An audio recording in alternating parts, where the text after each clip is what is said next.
17 अप्रैल 2026 parliament में एक ऐसी वोटिंग हुई जिसने सबको हैरान कर दिया। सरकार का 131st constitutional amendment bill fail हो गया।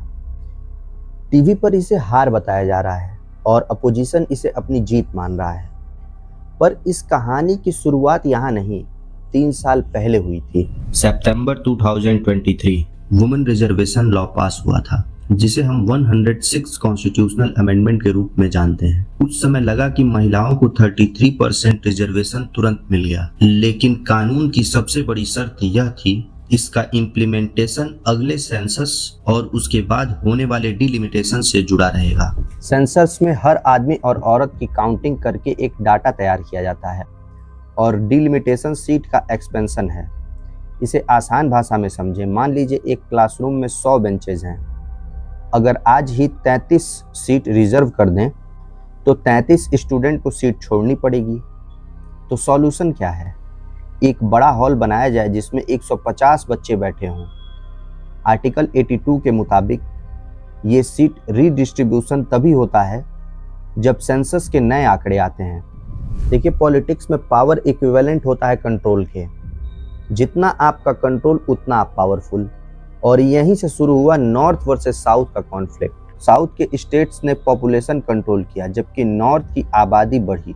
अगर सीट आबादी के हिसाब से बनती गई तो नॉर्थ की पॉलिटिकल पावर बढ़ जाएगी और साउथ की कम।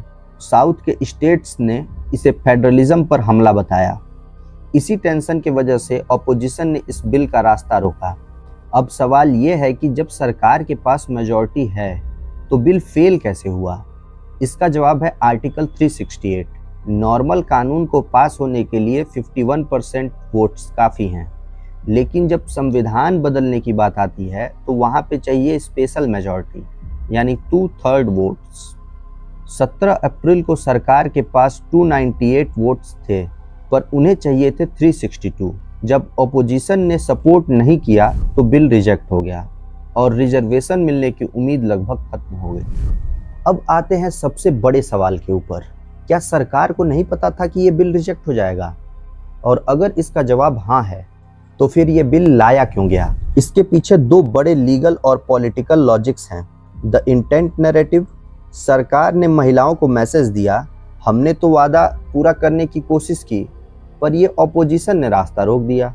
अटेंशन मैनेजमेंट, जिस वक्त देश में इन्फ्लेशन, बेरोजगारी जैसे मुद्दों पर चर्चा होनी चाहिए थी, वहाँ पूरा देश इस कॉन्स्टिट्यूशनल डिबेट में उलझ गया।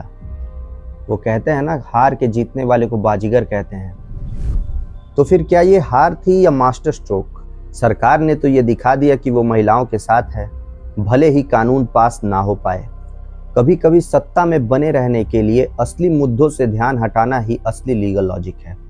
अगर लॉजिक समझ आया तो वीडियो को शेयर करें और द लीगल लॉजिक को सब्सक्राइब करें।